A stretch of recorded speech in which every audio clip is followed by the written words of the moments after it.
Hello everyone, welcome to my channel learning commerce. इस video में हम करने वाले हैं बिजनेस इन्वायरमेंट। तो उसका जो आगे का टॉपिक है वो करेंगे। पिछली वीडियो में हमने कंपोनेंट्स ऑफ बिजनेस इन्वायरमेंट किया था और आगे का पार्ट भी मैंने रिकॉर्ड किया था, बट वो कुछ टेक्निकल एरर के कारण सेव नहीं हुआ। तो जितना रिकॉर्ड हुआ था उतना ही मैंने अपलोड कर दिया। तो चलिए हम स्टार्ट करते हैं। यहाँ पे मैं अपने नोट से कराने वाली हूँ। और तो पिछली क्लास में हमने क्या देखा था कि बिजनेस एनवायरनमेंट क्या है वो हमने देखा था और कंपोनेंट्स को डिस्कस किया था। और उसके आगे का पार्ट हमें डिस्कस करना है जो कि है इकोनॉमिक एनवायरनमेंट। तो हमने बिजनेस एनवायरनमेंट होता क्या है ये देखा था। तो एक बार इसको रिवाइज कर लेते हैं।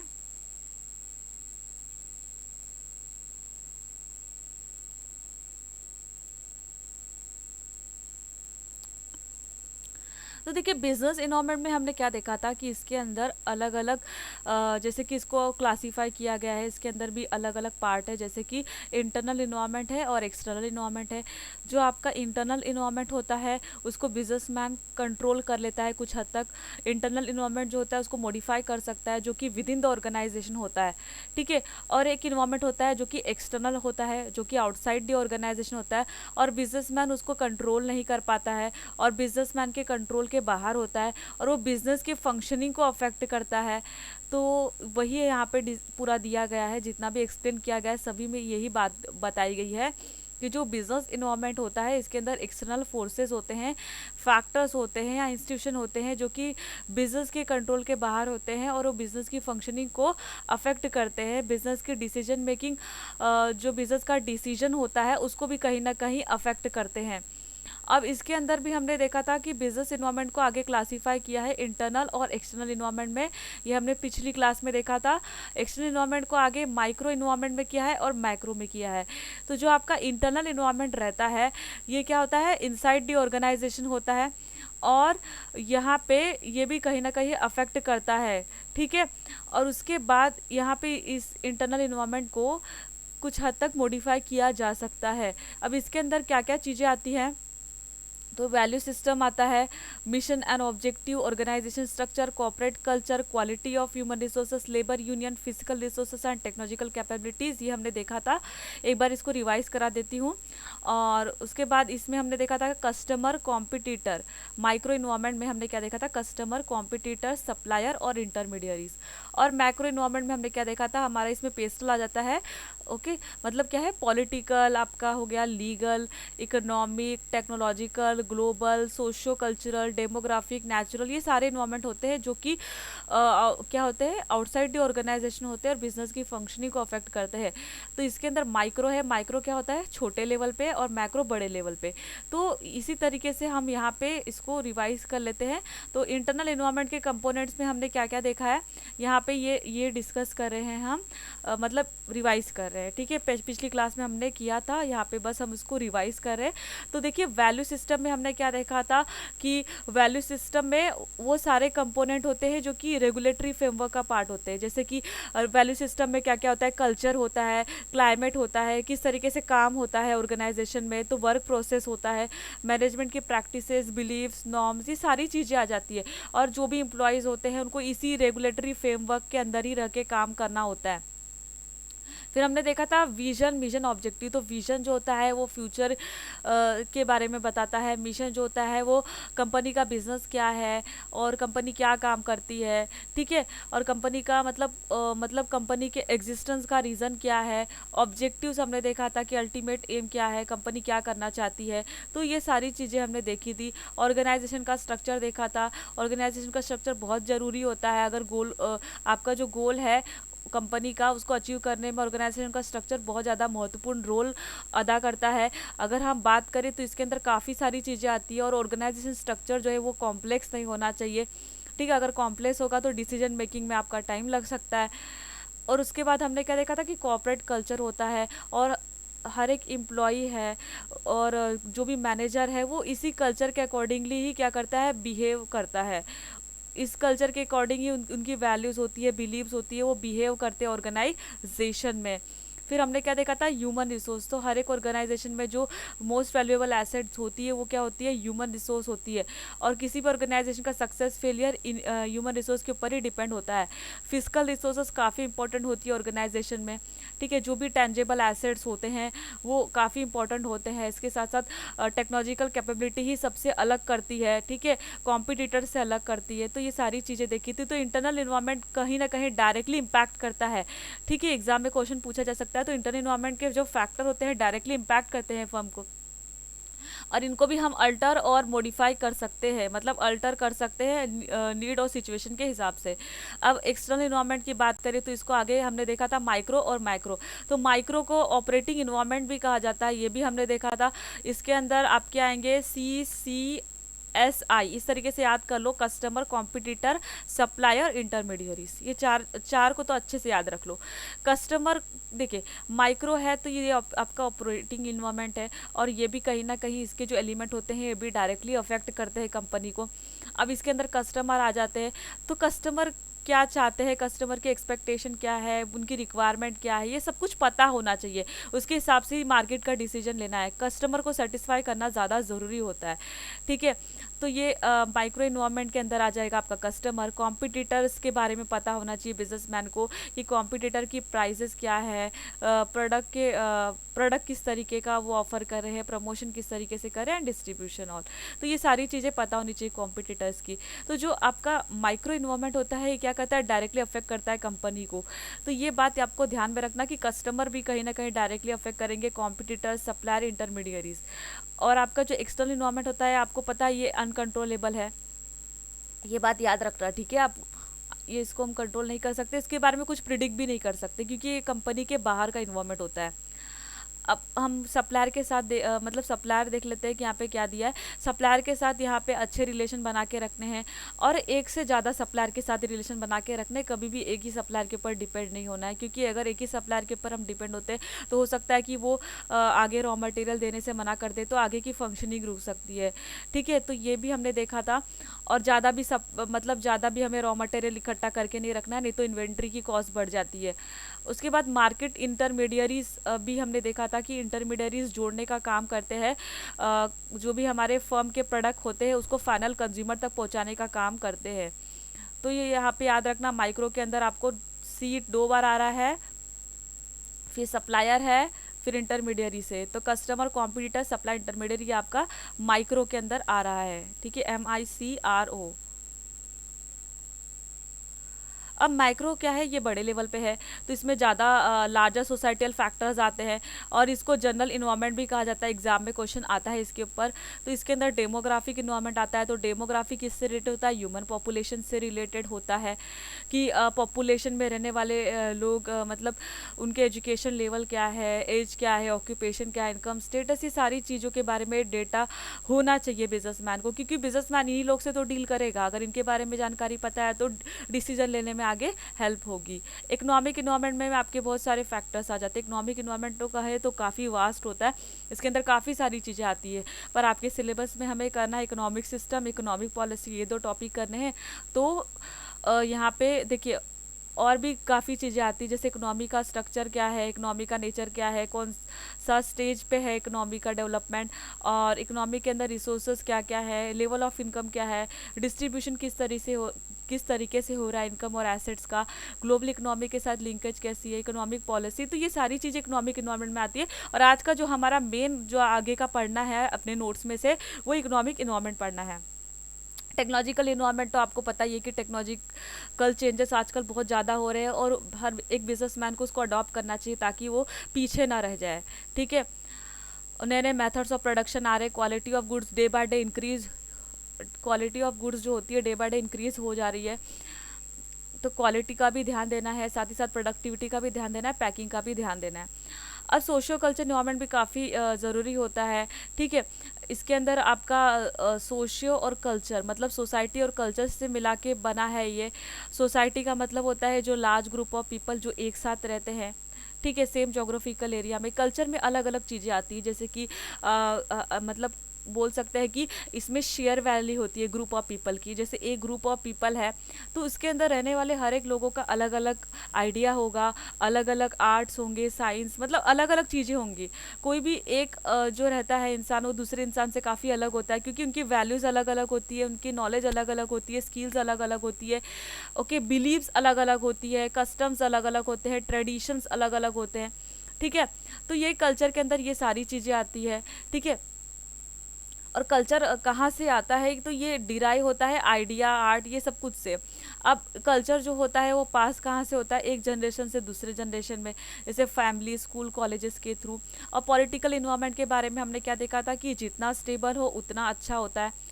अगर बताओ किसी कंट्री का पॉलिटिकल इन्वायरमेंट जो है वो स्टेबल नहीं है, इनस्टेबल है, मतलब गवर्नमेंट अपनी पॉलिसी बार बार चेंज करती रहती है, तो बिजनेसमैन को प्रॉब्लम हो जाएगी, उसको भी उसके हिसाब से अपनी पॉलिसी चेंज करनी होगी बिजनेस की। ठीक है, तो गवर्नमेंट की पॉलिसीज जो होती है बार बार चेंज होती है, तो बिजनेस की फंक्शनिंग को भी अफेक्ट करती है। तो जो पॉलिटिकल इन्वायरमेंट होता है वो क्या होना चाहिए, स्टेबल होना चाहिए, तो ज़्यादा अच्छा होता है। नेचुरल इन्वायरमेंट में बहुत सारी चीज़ें आ जाती है, जैसे कि आपका यहाँ पे दिया गया है, आप इसे पढ़ सकते हैं, सॉइल, सी, रिवर, रेनफॉल, और यहाँ पे कहीं ना कहीं बिजनेसेस यूज़ करते ही हैं इनको। उसके बाद लीगल इन्वायरमेंट में वेरियस एक्ट्स वगैरह आ जाते हैं। ठीक है, और ये बेसिकली एक्ट्स जो होते हैं वो रूल्स और रेगुलेशंस इनके अंदर होती है। ठीक है, और बिजनेसमैन को इसी के अंदर रह के काम करना होता है। तो ये सारी चीज़ें हमने रिवाइज कर ली। ठीक है, पिछली वीडियो में ये सारा डिटेल में करा है, नहीं तो ये रहेगा कि मैंने सब ऊपर ऊपर से करा दिया। नहीं, पिछली वीडियो में मैंने मेरी वीडियो बनी है 30 मिनट से ऊपर की बनी है, उसमें मैंने ये सब कुछ आपको डिटेल में कराया है। यहाँ पे मैं बस रिवाइज कर रही हूँ ताकि पिछली क्लास का और इस क्लास का लिंक बना रहे। और हमारा जो वीडियो था वो यहीं पे रुक गया था, इसी एमसीक्यूज पे। तो इस एमसीक्यूज को देख लेते हैं। तो देखिए, इकोनॉमिक इन्वायरमेंट दिया है, तो इकोनॉमिक इन्वायरमेंट में आपकी पॉलिसीज आती है, जितनी पॉलिसीज रहेंगी, जैसे फिजिकल पॉलिसी है, मॉनेटरी पॉलिसी है, ट्रेड पॉलिसी है, ट्रांसपोर्ट पॉलिसी है, तो जितनी पॉलिसीज आएंगी तो वो यहाँ पे आएंगी। ठीक है, तो उसके बाद पॉलिटिकल और गवर्नमेंट में आपका जो भी जुडिशरी पावर से वो आ जाएंगी। सोशियो कल्चर इन्वायरमेंट में आपका एथिक्स आ जाता है, मतलब बिजनेसमैन को यहाँ पे मतलब एथिक्स, मतलब जो भी मतलब एथिक्स तो आपको पता है क्या सही है क्या गलत है वो बताता है, जो भी एक मोरल वैल्यूज होती है। ठीक है, जैसे बिजनेसमैन को सोसाइटी में रहने वाले लोगों के साथ मतलब सोसाइटी में रहने वाले लोगों को अच्छे क्वालिटी के गुड्स प्रोवाइड करने हैं और ब्लैक मार्केटिंग नहीं करनी है, तो ये सारी चीज़ें होती हैं। ठीक है, तो जितने भी एथिक्स रहते हैं उसको ध्यान में रख के ही काम करना होता है। तो सोशो कल्चर इन्वायरमेंट में जो भी एथिक्स है वो आ जाएगा आपका। डेमोग्राफिक इन्वायरमेंट जो है आपका पॉपुलेशन से रिलेटेड है। पॉलिटिकल और पॉलिटिकल एंड गवर्नमेंट, ये जुडिशरी पावर में आ जाएगा। इकोनॉमिक इन्वायरमेंट यहाँ पे आ जाएगा, ट्रेड एंड ट्रांसपोर्ट पॉलिसी। ठीक है, इकोनॉमिक इन्वायरमेंट आपका ट्रेड एंड ट्रांसपोर्ट पॉलिसी आएगा। Political and government, judiciary power. ठीक है, गवर्नमेंट के पास क्या होती है, जुडिशरी पावर होती है। सोशल कल्चर इन्वायरमेंट आपका एथिकल इश्यूज आ जाएंगे। ठीक है, आजकल एथिकल इश्यूज कितने आ रहे हैं, क्योंकि बहुत सारे बिजनेसमैन जो है वो ये मतलब एथिक्स को अडॉप्ट ही नहीं करते, मतलब रूल्स एंड रेगुलेशंस के बाहर जाके काम करते हैं, ब्लैक मार्केटिंग भी करते हैं, अनफेयर ट्रेड प्रैक्टिसेस, कंपटीशन को ख़राब कर रहे हैं। तो ये एथिकल इश्यूज कहीं ना कहीं आते ही हैं। ठीक है, और उसके बाद डेमोग्राफिक इन्वायरमेंट, ये आपके पॉपुलेशन से रिलेटेड होता है। तो इस तरीके से हमने इसे मैच कर दिया। अब इकोनॉमिक इन्वायरमेंट में जैसे कि हमने देखा था कि बहुत सारे ब्रॉड फैक्टर्स आते हैं।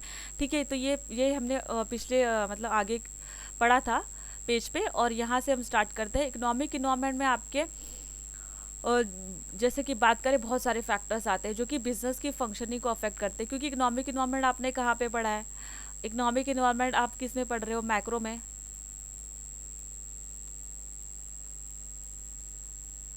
और मैक्रो किस में आता है, एक्सटर्नल में। तो ये बिजनेस की फंक्शनिंग को कहीं ना कहीं अफेक्ट करेगा ही। ठीक है,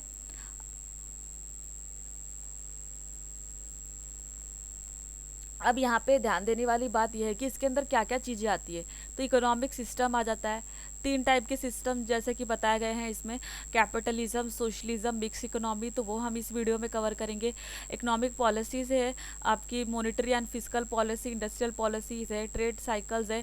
ट्रेड साइकिल्स के अंदर भी अलग अलग फेसेस होते हैं, एक्सपांशन होता है, बूम, रिसेशन, डिप्रेशन, तो वो चीज़ें आती है, वो भी इकोनॉमिक इन्वायरमेंट के अंदर आती है, इकोनॉमिक रिसोर्सेस होते हैं, जीएनपी है आपका, कॉर्पोरेट प्रॉफिट्स होता है, inflation rate, employment, balance of payment, interest rate, consumer income. तो ये सारी चीज़ें आती है। इकोनॉमिक इन्वायरमेंट बहुत ही डायनामिक होता है, ठीक है, और कॉम्प्लेक्स होता है इसका नेचर।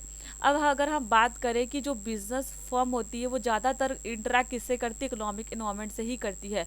जैसे कि कंडीशन जानने के लिए मार्केट में, ठीक है, मार्केट के अंदर कंडीशंस क्या क्या है, इकोनॉमिक कंडीशन क्या क्या है, जैसे डिमांड और सप्लाई के फैक्टर्स, ठीक है, यहाँ आगे आपको ये अच्छे से समझ में आएगा। और उसके बाद इकोनॉमिक पॉलिसीज़, तो अलग अलग पॉलिसीज़ है आपकी, मॉनेटरी पॉलिसी है, फिजिकल पॉलिसी है, इंडस्ट्रियल पॉलिसी है, ट्रेड पॉलिसी है।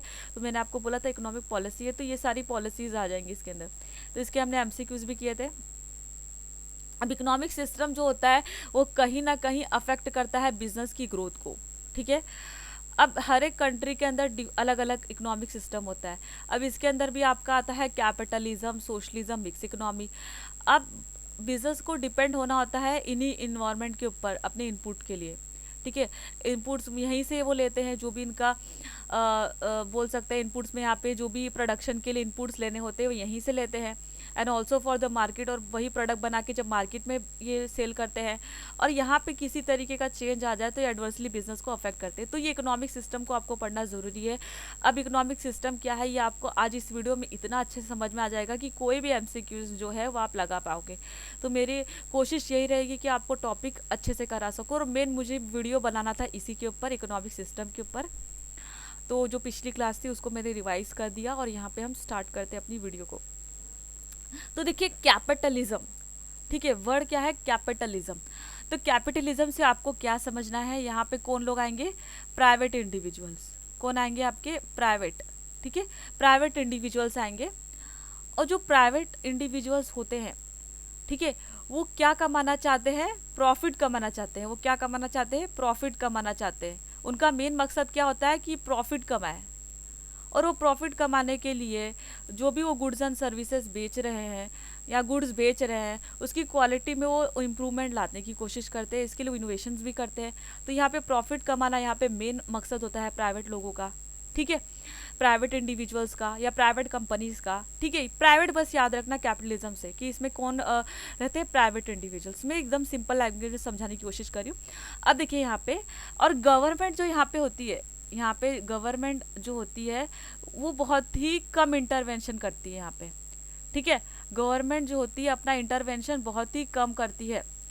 और यहाँ पे क्या है, यहाँ पे जितनी भी इकोनॉमिक एक्टिविटीज़ होती हैं अगर वो प्राइवेट लोगों के हाथ में है तो बराबर से प्लान नहीं होंगी, कोऑर्डिनेटेड नहीं होंगी, क्योंकि प्राइवेट इंडिविजुअल्स का मेन मकसद क्या होता है, वो प्रॉफिट कमाना चाहते हैं, तो वो सोशल वेलफेयर तो करेंगे नहीं, वो ज़्यादा से ज़्यादा पैसा कमाने की कोशिश में रहते हैं। तो यहाँ पे ना जो आपका दो क्लास हो जाता है, एक तो प्राइवेट इंडिविजुअल्स जिनके पास प्राइवेट प्रॉपर्टीज़ है, प्रोडक्टिव रिसोर्सेस है, और दूसरे वर्कर्स। तो जो सोसाइटी होती है वो दो पार्ट में डिवाइड होती है। वर्कर्स जो यहाँ पे काम करते हैं प्राइवेट लोगों के लिए, तो ये ऐसे होता है। अब हम आगे हम इसको डिस्कस करते हैं अपने यहाँ से, जो अपने नोट्स है इसमें से डिस्कस करते हैं। तो यहाँ पे कैपिटलिस्ट इकोनॉमी दिया है, कैपिटलिस्ट इकोनॉमी और कैपिटलिज्म बात एक ही की जा रही है, ठीक है। तो कैपिटलिस्ट इकोनॉमी में क्या होता है कि जो भी प्रोडक्टिव रिसोर्सेस है, यहाँ प्रोडक्शन करने के लिए जो भी रिसोर्सेस लगते हैं उसको कौन ओन कर रहा है, प्राइवेट इंडिविजुअल्स। कौन ओन कर रहा है, प्राइवेट, मतलब उसके ओनर कौन है, प्राइवेट इंडिविजुअल्स, ठीक है। वो यूज करेंगे इस रिसोर्सेस को किस लिए, प्रॉफिट कमाने के लिए, ठीक है। वो रिसोर्सेस का यूज करेंगे, रिसोर्सेस से कुछ गुड्स बनाएंगे, उसको बेचेंगे और प्रॉफिट कमाएंगे। और यहाँ पे जो गवर्नमेंट है उसका इंटरवेंशन क्या है, मिनिमम, कम इंटरवेंशन है या लिमिटेड इंटरवेंशन है। और जो भी आपकी इकोनॉमिक एक्टिविटीज़ होती है वो प्रॉपरली प्लान नहीं होती है, वो अनप्लान होती है और अनकोऑर्डिनेटेड होती है। जैसे मैंने बोला अमीर और गरीब इस तरीके से हो जाती है सोसाइटी डिवाइड। और जो आपकी कैपिटलिस्ट इकोनॉमी है इसको free enterprise economy, free market economy, laissez faire economy, इन नामों से जाना जाता है, ठीक है। तो ये नाम बहुत ही इंपॉर्टेंट है क्योंकि एग्जाम में घुमा फिरा के अगर क्वेश्चन पूछेंगे तो ये नाम आ सकता है। तो आप कंफ्यूज हो जाओगे कि आपने free enterprise economy, free market economy ये तो पढ़ा ही नहीं था और ये कहाँ से आ गया क्वेश्चन। तो ये इसके नाम है। लेजी फेयर का मतलब क्या होता है कि फ्री छोड़ देना, सब फ्री है यहाँ पे। मतलब क्या है कि यहाँ पे जो प्राइवेट इंडिविजुअल्स है उनके पास फ्रीडम है कि वो जो चाहे वो गुड्स जो है वो मार्केट में बेच सकते हैं, जब चाहे जहाँ पे भी चाहे बिजनेस अपना सेटअप कर सकते हैं, ठीक है। और जो यहाँ पे कंज्यूमर होते हैं उनके पास फ्रीडम होती है कि वो जो चाहे वो गुड्स चूज कर सकते हैं, ठीक है। तो इसीलिए इसे फ्री इंटरप्राइज इकोनॉमी या फ्री मार्केट इकोनॉमी या लेजेस फेयर इकोनॉमी भी कहा जाता है। तो यहाँ पे आपको समझ में आ गया होगा, मैंने कोशिश की है समझाने की। अब देखिए, अब कौन कौन से इकोनॉमिस्ट है जिन्होंने एडवोकेट किया कैपिटलिज्म को। तो यहाँ पे दिया है नाम, एक है फ्रेडरिच हेयक, इनकी बुक भी है the road to serfdom 1944, Milton Friedman, capitalism and freedom, तो ये भी इनकी बुक है। 1962 में इन्होंने भी कैपिटलिज्म के बारे में कुछ बताया था। और सबसे ज़्यादा फेमस जो है यहाँ पे वो कौन है, हमारे एडम स्मिथ। इन्होंने इनविजिबल हैंड कॉन्सेप्ट दिया था यहाँ पे। और वो इनविजिबल हैंड कॉन्सेप्ट क्या है ये हम इस वीडियो में अच्छे से करने वाले हैं, तो आपको टेंशन लेने की ज़रूरत नहीं है। जो भी क्वेश्चंस आएंगे वो निकल जाएंगे यहाँ से, ठीक है। इस वीडियो में जो भी आपके एग्जाम में, मई एग्जाम में जो भी क्वेश्चंस आएंगे आपको देखने को मिलेगा यहाँ से ही, क्योंकि यहाँ पे कुछ भी नहीं छोड़ा है, सब कुछ कवर करने की कोशिश की गई है। तो एडम स्मिथ की बुक आपको याद रखनी है, वेल्थ ऑफ नेशंस है, 1776 में उन्होंने दी थी। अब हमने ये सब तो देख लिया कि इन्होंने कैपिटलिज्म दिया था। अब कैपिटलिस्ट इकोनॉमी या कैपिटलिस्ट, ठीक है, कैपिटलिज्म या कैपिटलिस्ट इकोनॉमी के फीचर्स क्या क्या है, ठीक है, ये हम लोग देख लेते हैं यहाँ पे।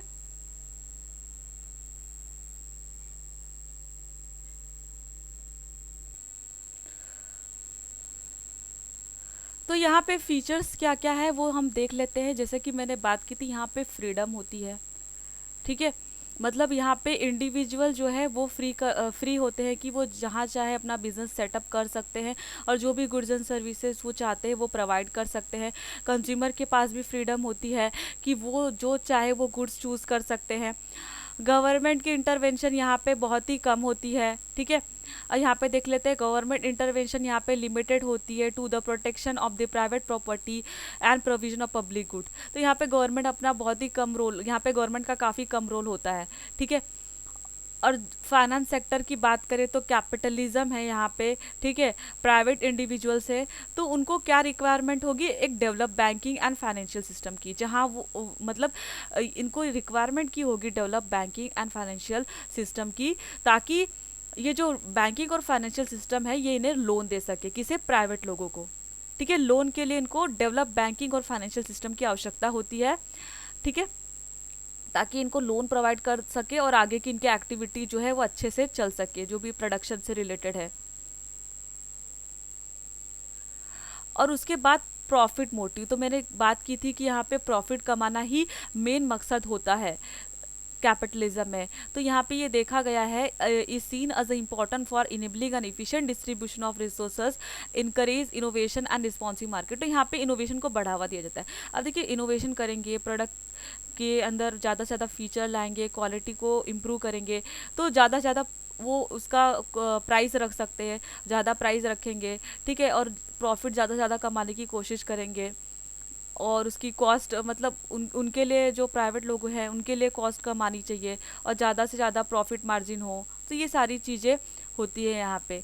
मार्केट फोर्सेस भी होते हैं इसमें, ठीक है। मतलब क्या है कि जो भी गुड्स एंड सर्विसेज यहाँ पे डिस्ट्रीब्यूट होंगे according to the invisible hand of the market. अब हमने देखा कि यहाँ पे गवर्नमेंट तो इंटरवेंशन नहीं कर रही, मतलब बहुत ही कम कर रही है, गवर्नमेंट का रोल भी यहाँ पे लिमिटेड है। तो गुड्स एंड सर्विसेज किस तरीके से डिस्ट्रीब्यूट होंगे लोगों में, तो यहाँ पे इनविजिबल हैंड के हिसाब से होंगे। मतलब कैसा होगा कि जितनी डिमांड होगी किसी गुड्स की, ठीक है, अगर जितनी डिमांड होगी उतनी ही क्या होगी, सप्लाई होगी, ठीक है। मतलब जितनी डिमांड होगी उतनी ही क्या होगी, सप्लाई होगी। अगर डिमांड बढ़ती है किसी गुड्स की तो जो भी यहाँ पे फर्म्स होंगी वो अपना सप्लाई भी बढ़ा देंगी। तो यहाँ पे वही बात की गई है, goods and services are distributed according to the invisible hand of the market. मतलब यहाँ पे जो भी एलोकेशन या डिस्ट्रीब्यूशन होगा गुड्स का, वो कौन डिटरमाइन करेगा? Market forces. आपको मार्केट फोर्सेस पता ही है कौन मतलब बताएगा? डिमांड और सप्लाई फैक्टर्स बताएंगे यहाँ पे, ठीक है। मार्केट फोर्सेस का मतलब क्या होता है? डिमांड और सप्लाई जो फैक्टर्स होते हैं या फोर्सेस होते हैं वो बताएंगे। अब फ्लैक्सिबल लेबर मार्केट है यहाँ पे, मतलब अगर देखिए प्राइवेट ओनर्स होंगे यहाँ पे तो उनकी मर्जी आए जिसे उसको हायर कर दिया और जब मर्जी आए जिसे निकाल दिया। तो यहाँ पे वर्कर्स को जब भी उनकी ज़रूरत पड़ेगी वर्कर्स की, उनको ले लेंगे, इजीली हायर कर लेंगे, और जब मतलब निकल गया तो उनको निकाल देंगे, फायर कर देंगे। तो यही होता है प्राइवेट कंपनीज में आजकल। यहाँ पे फ्री ट्रेड है, ठीक है, और यहाँ पे बैरियर्स भी बहुत ही कम है। बैरियर्स क्यों कम रखे? ताकि ज़्यादा से ज़्यादा इंटरनेशनल ट्रेड हो सके, मतलब इंटरनेशनल ट्रेड को बढ़ावा मिल सके। तो आप लोगों को ये सारे पॉइंट समझ में आ गए होंगे। एक बार रिवाइज करा देती हूँ। इकोनॉमिक फ्रीडम होता है, ठीक है, मतलब इंडिविजुअल जब चाहे बिजनेस को सेटअप कर सकते हैं और जो भी गुड्स एंड सर्विसेज चाहते हैं वो प्रोवाइड कर सकते हैं। कंज्यूमर के पास फ्रीडम है, जो गुड्स वो चाहे वो परचेज कर सकते हैं। गवर्नमेंट यहाँ पे बहुत ही गवर्नमेंट का रोल बहुत ही लिमिटेड होता है। यहाँ पे फाइनेंस सेक्टर भी होता है ताकि लोन दे सके प्राइवेट कंपनीज को। और बैंकिंग सर्विसेज किस लिए होती है? ताकि हाउस होल्ड की मदद कर सके या उनको लोन दे सके या ठीक है। और उसके बाद प्रॉफिट मोटिव है, यहाँ पे प्रॉफिट कमाना ही मेन मकसद होता है। मार्केट फोर्सेस बताते हैं, ठीक है, डिमांड अगर बढ़ेगी तो फर्म को सप्लाई भी बढ़ानी पड़ेगी, तो इस तरीके से गुड्स एंड सर्विसेज डिस्ट्रीब्यूट होंगे। और उसके बाद फ्लेक्सिबल लेबर मार्केट है, जब चाहे जिसे ले लिया, जब चाहे जिसे निकाल दिया। फ्री ट्रेड है, लो ट्रेड बैरियर्स है, और यहाँ पे इंटरनेशनल ट्रेड को इंक्रेज करने की कोशिश की जाती है। तो ये कैपिटलिज्म के हमने फीचर्स अभी तक देखे हैं। अब मेरिट्स क्या है और डीमेरिट्स क्या है वो देखेंगे। तो ऑटोमेटिक वर्किंग हो रही है, देखिए पहला पॉइंट है मेरिट्स में। तो देखिए यहाँ पे गवर्नमेंट भी नहीं, अब गवर्नमेंट भी बीच में नहीं आ रही है, यहाँ पे सब कुछ ऑटोमेटिक हो रहा है। अगर यहाँ पे गवर्नमेंट इंटरवेंशन कर भी नहीं रही है तो भी इकोनॉमिक ऑटोमेटिकली वर्क कर रही है। मतलब क्या हो रहा है कि प्राइवेट लोगों को अगर प्रोडक्शन करना है तो उनको वर्कर्स की ज़रूरत होगी, तो इससे क्या एम्प्लॉयमेंट भी हो रहा है, एक तरीके से एम्प्लॉयमेंट भी लोगों को मिल रहा है। तो यहाँ पे जितनी भी एक्टिविटीज़ हो रही हैं, ठीक है, कैपिटलिज्म में, उसमें कहीं ना कहीं इकोनॉमी की ग्रोथ भी हो रही है और गवर्नमेंट यहाँ पे इंटरवेंशन भी नहीं कर रही है। और यहाँ पे रिसोर्सेज का ऑप्टिमम यूटिलाइजेशन भी होता है, ठीक है। और यहाँ पे इंसेंटिव मिलता है हार्ड वर्क पे, मतलब अगर किसी वर्कर ने हार्ड वर्क किया तो उसको उसके अकॉर्डिंगली इंसेंटिव भी मिलेगा। हार्ड वर्क यहाँ पे इंक्रेज होता है, ठीक है। कैपिटलिज्म में हार्ड वर्क जो होता है वो इंक्रेज होता है और एंटरप्रेन्योर्स को ज़्यादा प्रॉफिट मिलता है ज़्यादा एफिशिएंसी पे, ठीक है।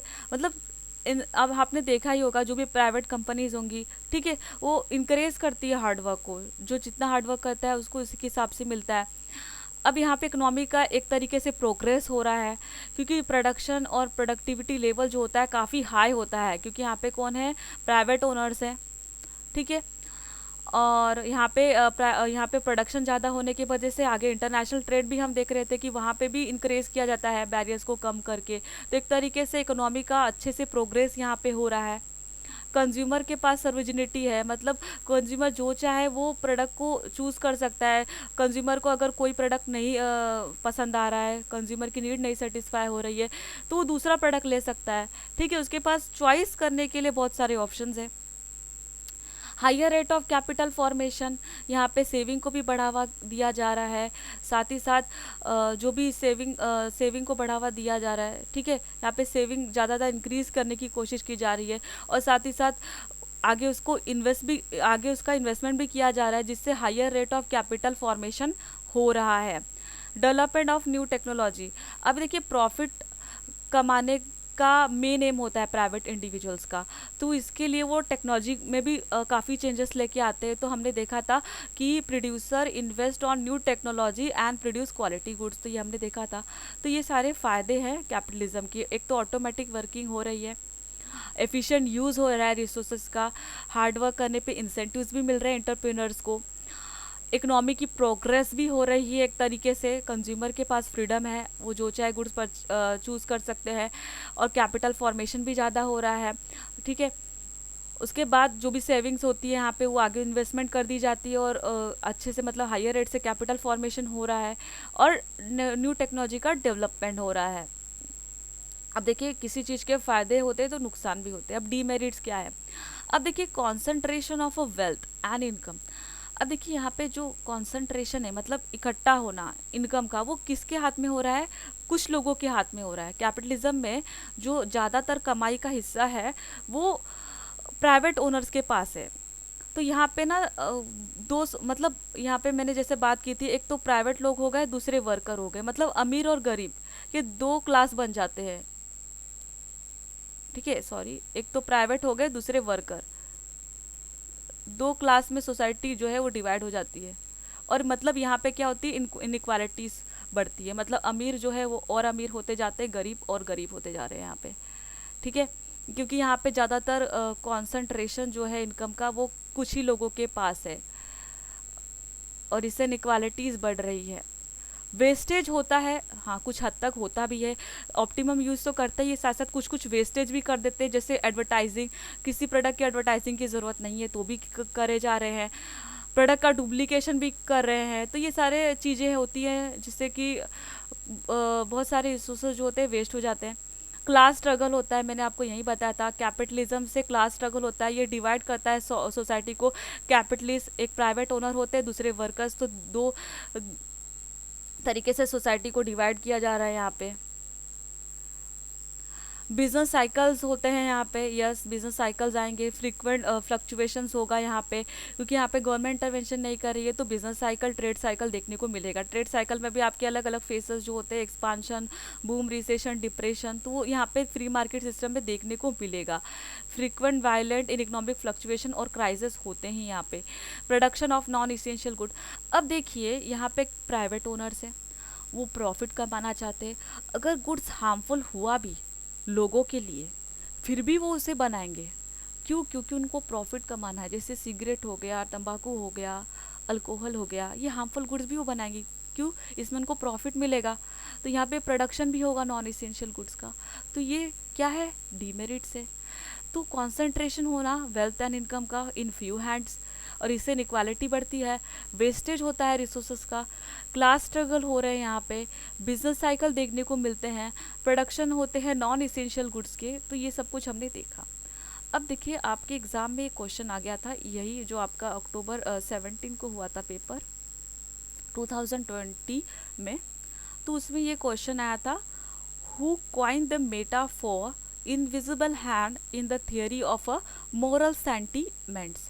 तो आपको बताना है। तो यहाँ पे देखिए मिल्टन फ्राइडमैन ने भी दिया था कैपिटलिज्म से रिलेटेड कुछ बातें।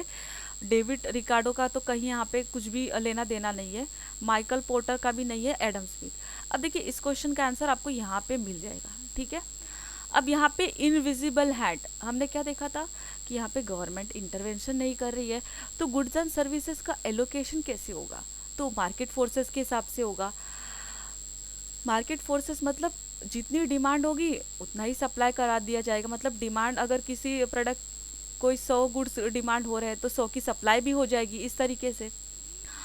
अब ये कॉन्सेप्ट है इनविजिबल हैंड। इनविजिबल मतलब जो दिखाई नहीं दे रहा हो, ठीक है, इनविजिबल हैंड। तो ये कॉन्सेप्ट किसने दिया था? एडम स्मिथ ने दिया था। अब यहाँ पे देखिए, इसको मैं कॉन्सेप्ट को धीरे धीरे समझाने की कोशिश करती हूँ ताकि आपको मैं अच्छे से समझा पाऊँ। मेरी कोशिश ये रहेगी, आप लोग प्लीज़ ध्यान से सुनना, क्योंकि इस बार आया है एग्ज़ाम में आपके, यही 2020 के एग्ज़ाम में आया है। तो हो सकता है आपका जो आने वाला 2021 का एग्ज़ाम हो उसमें से भी इसमें से कुछ पॉइंट उठाया जा सके, क्योंकि ये लोग यही पूछते हैं जो आप नहीं पढ़ के जाते हो। और मेरा टारगेट वही रहेगा कि आप लोग जो नहीं पढ़ के जाते उसी को पढ़ाया जाए ज़्यादातर, और वहीं से क्वेश्चन निकल के आएंगे। ठीक है, अब देखिए यहाँ पे क्या है, the unobservable market forces that helps the demand and supply of the goods in a free market to reach equilibrium automatically in the invisible hand। तो यहाँ पे क्या बोल रहा है, जो भी आपकी मार्केट फोर्सेस है जो हेल्प कर रहे हैं डिमांड और सप्लाई को, डिमांड और सप्लाई जो हो रहे गुड्स के, उनको एक इक्विलिब्रियम में पहुंचने में मदद कर रहे हैं। मतलब मैंने क्या देखा कि अगर किसी प्रोडक्ट की डिमांड बढ़ रही है तो सप्लाई भी बढ़ रही है, तो ये ऑटोमेटिकली इक्विलिब्रियम पे आ जाएंगे ना। और यहाँ पे गवर्नमेंट भी कुछ नहीं कर रही है, ठीक है। अब यहाँ पे क्या है, ये इसे हम समझते हैं ये क्यों ऐसे हो रहा है। यहाँ पे the fresh invisible hand was introduce by Adam Smith. Adam Smith ने दिया था, उनकी बुक थी वेल्थ ऑफ अ नेशन, इसमें दिया था। He assume that an economy can work well in a free market scenario. अगर यहाँ पे अगर फ्री मार्केट सिनेरियो है, या आपका जो कैपिटलिज्म है, उसमें इकोनॉमी अच्छे से काम कर सकता है। और यहाँ पे हर एक लोगों का अपना अपना स्वार्थ छुपा होता है, अपना अपना एक ओन इंटरेस्ट होता है, सब अपने अपने ओन इंटरेस्ट के लिए काम करते हैं। जैसे हमारे प्रोड्यूसर्स जो है वो कमाना चाहते हैं ज़्यादा से ज़्यादा प्रॉफिट, कंज्यूमर को चाहिए अच्छे क्वालिटी का गुड्स, तो उनका भी एक इंटरेस्ट होता है, अच्छे गुड्स चाहिए उनको क्वालिटी। और बाकी जो वर्कर सेक्शन है उनको क्या चाहिए होती है, जॉब चाहिए होती है। तो हर एक लोगों का अलग अलग इंटरेस्ट छुपा होता है कैपिटलिज्म या फ्री मार्केट सिनेरियो में। अब देखिए यहाँ पे होता क्या है, he explained that an economy will comparatively work and function well if the government will leave people alone to buy and sell freely among themselves। अब यहाँ पे बोल रहा है कि अगर हम यहाँ पे गवर्नमेंट जो है वो लोगों को छोड़ दे, मतलब गवर्नमेंट यहाँ पे अपना इंटरवेंशन ना करे, गवर्नमेंट लोगों को छोड़ दे कि वो जो चाहे बाय कर सकते हैं, जो चाहे सेल कर सकते हैं, तो इकोनॉमी अच्छे से फंक्शन करेगा, ठीक है। He suggested that if people were allowed to trade freely, self-interested trader present in the market would compete with each other। अब देखिए यहाँ पे क्या बात है वो मैं आपको समझाती हूँ कि यहाँ पे अगर लोगों को फ्री ट्रेड करने की इजाज़त दे दी, तो जो भी आपके सेल्फ इंटरेस्टेड, जो भी आपके ट्रेडर्स होते हैं जो प्रॉफिट कमाना चाहते हैं, वो मार्केट के अंदर क्या करेंगे, एक दूसरे से कॉम्पीट करेंगे। अब एक ही तो प्राइवेट ओनर्स नहीं होंगे, अलग अलग होंगे, जैसे कि 1 2 3 4 है। अब इस तरीके से अलग अलग है, तो ये आपस में कम्पीट करेंगे, और अगर इनकी कंपटीशन होगी तो फ़ायदा लोगों का ही होगा, प्राइसेस कम ही होंगे गुड्स के। तो ये एक दूसरे से कॉम्पीट करेंगे, चारों अगर मार्केट में, ये तो आपस में कम्पीट करेंगे, जिससे एक पॉजिटिव आउटपुट निकल के आएगा। और ये किसके थ्रू होगा, इनविजिबल हैंड के थ्रू होगा। अब यहाँ पे होता क्या है, अब ये समझिए, फ्री मार्केट सिनेरियो में जहाँ पे कोई रेगुलेशन नहीं लगा के रखी है, कोई रिस्ट्रिक्शन नहीं है गवर्नमेंट के द्वारा, अगर किसी ने कम में बेचा तो कस्टमर उसी के पास से खरीद लेंगे। अब देखिए यहाँ पे 4 आपके सेलर है, एक 10 रुपए में चीज बेच रहा है, एक 9 रुपए में बेच रहा है, एक 8 रुपए में बेच रहा है, 8 है ओके, और एक 7 रुपीज में बेच रहा है। अब बताइए कस्टमर कहाँ से बाय कर, मतलब किन के पास जाएगा बाय करने, इनमें से कौन से सेलर के पास जाएगा। ऑफ कोर्स जो 7 में दे रहा है, गुड्स तो एक ही है, तो जो 7 रुपीज में दे रहा है कस्टमर वहीं पे जाएगा बाय करने। अब जितने भी मार्केट के अंदर कस्टमर होंगे सब इसी के पास जाएंगे, सेलर के पास। अब इन लोगों का होगा क्या, नुकसान। तो ये लोग भी क्या करेंगे, ये लोग भी अपने गुड्स के प्राइसेस लगभग इतने ही करने की कोशिश करेंगे। तो इससे क्या होगा, ओवरऑल सबका फायदा होगा। समझ में आ रहा है आपको। देयरफॉर यहाँ पे क्या होगा, अब यहाँ पे मैं वापस इसकी रीडिंग लगा रही हूँ ताकि आपको अच्छे से क्लिक हो। In a free market scenario where there are no regulation, कोई रेगुलेशन नहीं है, रिस्ट्रिक्शन नहीं है गवर्नमेंट के द्वारा, अगर किसी ने कम में भी बेचा तो कस्टमर उसी के पास से बाय करेगा। Therefore you have to lower your prices to offer something better than your competitor. अब यहाँ पे इन लोगों को क्या करना होगा, अपने प्राइजेस को कम करना होगा, नहीं तो जितने भी कस्टमर है सब इसी के पास से ले लेंगे, लास्ट वाले सेलर के पास से, ठीक है।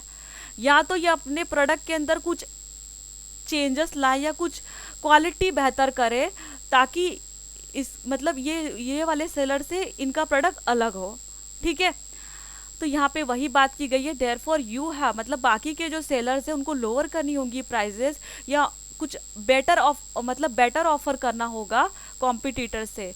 Whenever enough people demand something it will be supply by the market, everyone will be happy. अब यहाँ पे देखिए जितनी डिमांड होगी उतनी ही यहाँ पे सप्लाई भी होगी। जो प्राइजेस है वो ऑटोमेटिकली देखो कम हो जाएंगे, क्योंकि कॉम्पिटिटर्स ने कम रखे तो इनको भी कम रखना पड़ेगा, या तो बेटर गुड्स देना पड़ेगा।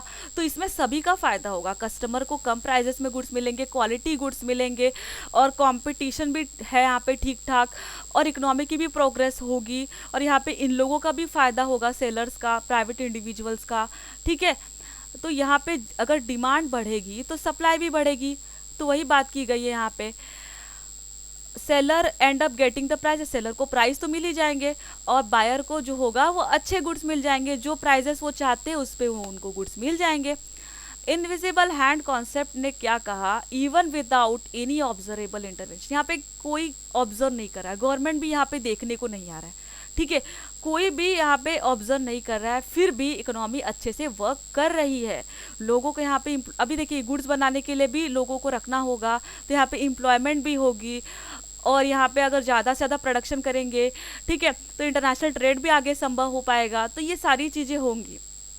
तो यहाँ पे जो भी आपका फ्री मार्केट इकोनॉमी होगा वो डिटरमाइन करेगा equilibrium in the supply and demand for the goods. तो वही बात की गई है यहाँ पे, मतलब जितना डिमांड होगा उतना ही सप्लाई होगा। तो जो आपकी फ्री मार्केट होगी वो डिटरमाइन करेगी equilibrium in the supply and demand for the goods. तो यहाँ पे वही बात कहा गया, इनविजिबल हैंड का मतलब क्या होता है, that by following their self interest, लोग अपने सेल्फ इंटरेस्ट को फॉलो करते हैं, ठीक है, जैसे कंज्यूमर को अच्छे गुड्स लो प्राइसेस में चाहिए, प्रोड्यूसर ज़्यादा से ज़्यादा प्राइस में सेल करना चाहता है, हर लोगों का अलग अलग सेल्फ इंटरेस्ट होता है। Consumer and firm can create efficient allocation of resources for the society, तो यहाँ पे एलोकेशन ऑफ गुड्स अच्छे से हो जाएगा, ठीक है, गवर्नमेंट यहाँ पे दखल ना दे तो भी एलोकेशन ऑफ रिसोर्सेज जो है वो हो जाएगा अच्छे से।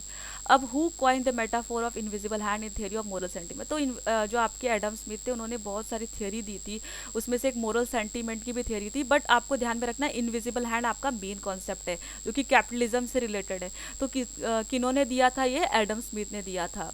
अब यहाँ पे देखिए, अब इस चार्ट के थ्रू आपका क्लियर हो जाएगा।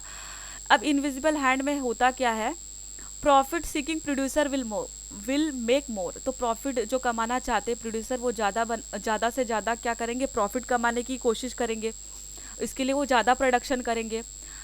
और उसके बाद क्या होता है, needs of society automatically meet, तो सोसाइटी को अब उनकी जो भी आवश्यकता वाली चीज़ें वो मिल जाएंगी, कम प्राइस में मिल जाएंगी, क्योंकि यहाँ पे कंपटीशन भी होता है, एक सेलर दूसरे सेलर से कॉम्पीट कर रहा है, गवर्नमेंट यहाँ पे इन्वॉल्व ही नहीं होती है। कंपटीशन आपस में इन लोगों के बीच में होने से क्या होता है, क्वालिटी बहुत बढ़िया हो जाती है गुड्स की, और कंपटीशन के वजह से जैसे मैंने बोला था, एक 10 में बेच रहा है, एक 8 में बेच रहा है, एक ना, इस तरीके से अलग अलग प्राइसेस मैंने आपको बताए थे, तो जो सबसे कम प्राइस में बेच रहा था सब उसके पास जा रहे हैं, तो कंपटीशन से प्राइसेस कम होती है। कंपटीशन और self interested act as a invisible hand that regulate the free market, तो ये जो इनका सेल्फ इंटरेस्ट होना और कंपटीशन को बढ़ावा मिलना, साथ ही साथ ये सारी चीज़ें जो है ये कहीं ना कहीं इनविजिबल हैंड का हिस्सा है, और ये रेगुलेट कर रही है फ्री मार्केट को। अब ये एग्जाम में आया क्वेश्चन भी डिस्कस कर लेते हैं, कैरेक्टरिस्टिक्स फीचर्स बताने कैपिटलिज्म के, और इसमें यहाँ पे क्या इसमें से फीचर नहीं है, क्या कैरेक्टरिस्टिक्स नहीं है वो बताना है। तो आपको पता होना चाहिए कि फीचर क्या है कैपिटलिज्म के, ठीक है। अब यहाँ पे देखिए, individual and association behave with the economic motive of maximising their profit with the least sacrifice और कॉस्ट, ये भी हमने देखा था कि जो भी इंडिविजुअल है, प्राइवेट या एसोसिएशन है, उनका उनका मोटिव क्या होता है, मैक्सिमाइज करना प्रॉफिट को, और कम से कम उनकी कॉस्ट आनी चाहिए। तो हमने देखा था कॉस्ट कम आए, प्रॉफिट ज़्यादा आए, ये सारी चीज़ें हमने देखी थी ना। तो यहाँ पे ये क्वेश्चन आ गया, देखिए, तो ये इसका फीचर है कैरेक्टरिस्टिक्स का। यस, द कंट्रीज, अब यहाँ पे ये देखिए, countries major means of production are either own by the government और their uses is control by the government. अब ये हमने देखा था क्या, कहीं पे भी हमने क्या देखा था कि the countries major means of productions are owned by कौन था, प्राइवेट ओनर्स या प्राइवेट इंडिविजुअल, ठीक है। तो ये हमने देखा था, और यहाँ पे गवर्नमेंट बहुत ही कम इंटरवेंशन लेता था। तो हमारे कैपिटलिज्म का ये कैरेक्टरिस्टिक्स नहीं है, तो हमें अपना आंसर मिल गया, ये हमारा आंसर है, क्योंकि यहाँ पे बोल रहा है गवर्नमेंट कहाँ ओन कर रही थी, यहाँ पे तो हमने देखा था कि कैपिटलिज्म में गवर्नमेंट इंटरवेंशन ही बहुत कम कर रही थी। तो यहाँ पे ये हमारा आंसर हो जाएगा इस क्वेश्चन का। पर हम आगे देखेंगे, क्योंकि आपको समझ में आना चाहिए। प्रोड्यूसर होते हैं यहाँ पे, कंज्यूमर देखे हमने, इम्प्लॉयज़ या वर्कर्स जो भी आप कहें, ये आपस में कॉम्पीट कर रहे हैं। हमने देखा था एक प्रोड्यूसर दूसरे प्रोड्यूसर से कॉम्पीट कर रहा है, एक कंज्यूमर जो है दूसरे कंज्यूमर से अच्छे गुड्स लेना चाहता है, एम्प्लॉयज़ जो है इनमें भी कंपटीशन होती है। देखिए, अगर आपके पास अभी 2 एम्प्लॉयज़ काम पे है, प्राइवेट, अगर समझो आप, मतलब कोई प्राइवेट कंपनी है, हाँ, प्राइवेट कंपनी है, अगर उसके पास 2 एम्प्लॉयज़ है और इन दो एम्प्लॉयज से भी कोई तीसरा जो है टैलेंटेड आ गया, तो हो सकता है इनकी जॉब खतरे में हो जाए। तो एम्प्लॉयज़ के बीच में भी आपस में कंपटीशन होता है, ठीक है। क्योंकि क्यों होता है? क्योंकि जो रिसोर्सेस होते हैं या अपॉर्चुनिटीज़ होती है वो लिमिटेड है, ठीक है। आज भी हम देखते हैं कि एक एम्प्लॉय दूसरे एम्प्लॉय से काफ़ी कॉम्पीट करता है, क्योंकि देखिए यहाँ पे आजकल अपॉर्चुनिटीज़ काफ़ी लिमिटेड है। अगर हम बात करें तो जॉब्स कितनी लिमिट, मतलब जॉब्स भी हम देखते हैं कितनी मुश्किल से मिलती है। हो सकता है कि अभी हम किधर काम कर रहे हैं, हमसे भी टैलेंटेड कोई आ जाए तो हमारी जॉब जो है वो जा सकती है ना। तो यही होता है प्राइवेट में। और price, the invisible hand play predominant role in the flow of factors of production and consumption, देखा था हमने ये भी कॉन्सेप्ट हमारा। तो हमारा आंसर जो है यहाँ पे वो सेकंड हो जाएगा। अब देखिए एक समराइज कर लेते हैं जो भी हमने पढ़ा था। कैपिटलिस्ट इकोनॉमी को हम क्या बोलते हैं? Free market economy, lazy fair economy, एक ऐसा इकोनॉमिक सिस्टम जहाँ पे जो भी मीन्स ऑफ प्रोडक्शन होते हैं वो ओन और कंट्रोल, यहाँ पे ओन भी होते हैं, कंट्रोल भी प्राइवेट इंडिविजुअल्स के द्वारा होते हैं फॉर अ प्रॉफिट। और यहाँ पे गवर्नमेंट का इंटरवेंशन क्या होता है? बहुत ही कम होता है। In short, private property is the मेनस्टे of capitalism, profit motive is driving force. Decision of consumer and businesses determine economic activity with the limited role of the government, तो वही बात है यहाँ पे।